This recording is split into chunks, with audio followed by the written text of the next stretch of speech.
Hi, this is Mike Esch. You may be looking for my tips on how to shop for a home online video.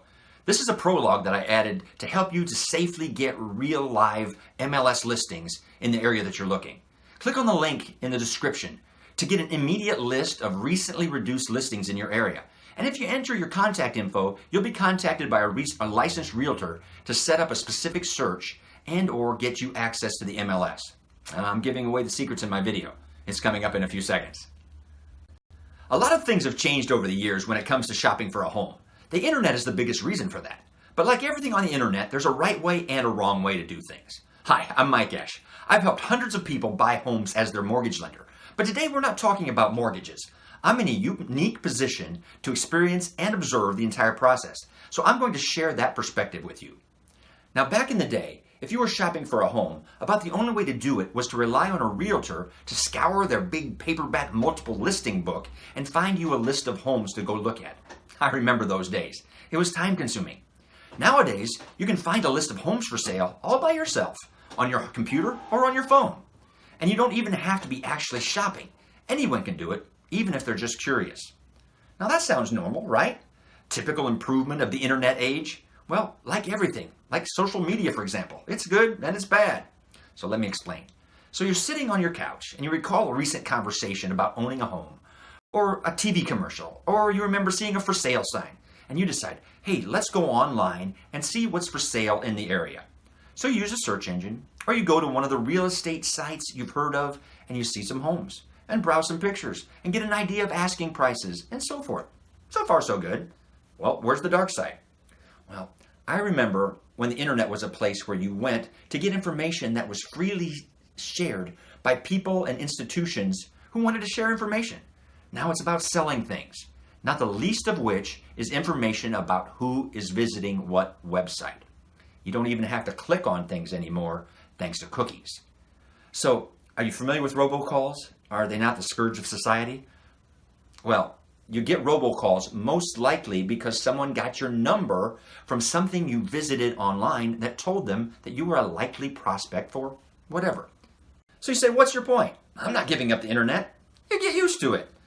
Well, the point is, it's not even good information. It's clickbait. Those real estate sites do not have the most recent information.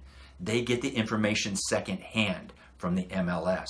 The houses may already be sold. That foreclosure that you're looking at may not even be on the market for another year or so. But they don't care. They exist to sell your information to multiple realtors and myriad lenders who will start calling you. So this is really my point. What you need is first-hand information. Access to the MLS, the multiple listing. The same organization that used to print out that old book for my realtor, that book is now web-based and accessible to realtors. So yes, we still need realtors. A good realtor can get you access to the MLS or send you the latest listings as they come out. Sort of the same way they did it back in the day, by fax or by hand. So I'm not expecting you to avoid the internet or even suggesting it. I'm recommending that you get away from the commercial lead generation types of site as soon as possible to minimize your exposure to spam and maximize the quality of the information that you're getting. And that sounds like the way to use the web, right?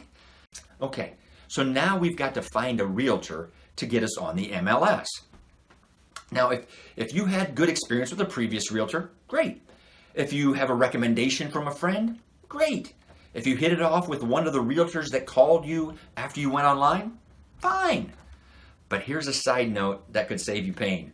If you have a recommendation from a family member that you use a relative, find as sweet of a way as possible to say no. Just say no. Let me put it this way. The number one rule to me of choosing an online store that I've never used before is their return policy. You need a realtor with a return policy. In other words, one that you can fire if it doesn't work out. You can't fire a relative without horrible collateral damage. So believe me, this is probably one of the most important things I'm sharing with you. So now you've got a realtor and you've given them your criteria and they're sending you everything that hits the MLS the moment it shows up. Stop running back to that old girlfriend. What? That old online real estate site with the second-rate information. We've already established that. You've got the real thing. What do you want with that? Well, I saw this house online that she didn't send me. Okay, well, then either that house does not fit your criteria, or it's not currently on the market, or maybe it's for sale by owner. Now, let's break down the elements of that last statement. Either trust your criteria or loosen them so that more houses show up on your list, such as expand your area or require fewer bedrooms, etc. As far as being on the market, trust the MLS. Their info is the most current. That house may have just gone pending, sold already. And it's like I said earlier, foreclosed homes show up on those sites because there's data showing that they were foreclosed. That doesn't mean that their new owner, the bank, has put them on the market yet, or will for some time. There are redemption periods to consider, as well as their plans to make repairs or whatever. It can be years. If they're not on the MLS, they're not for sale. And regarding for sale by owner, that's a pretty specific exception. FSBOs will not be on the MLS. If you're not getting enough choices from your MLS search, you may consider doing a Google search for FSBOs in specific zip codes. And most realtors will help you negotiate a sale by owner. That should be all you need to know to have a better experience. Here's the highlights. 1. Do your initial shopping from the MLS, not some secondhand sources. By 2, choosing the right realtor that can give you access and isn't a relative. Number 3, set the right search criteria and trust them. Here's where I might add one small mortgage-related note. You're going to need a pre-approval before most realtors will show you homes. Do it as early in the process as you can. If you're buying in Michigan or Florida, call me. I'd love to help. Otherwise, check out my How to Choose a Mortgage Lender video on YouTube. Happy house hunting.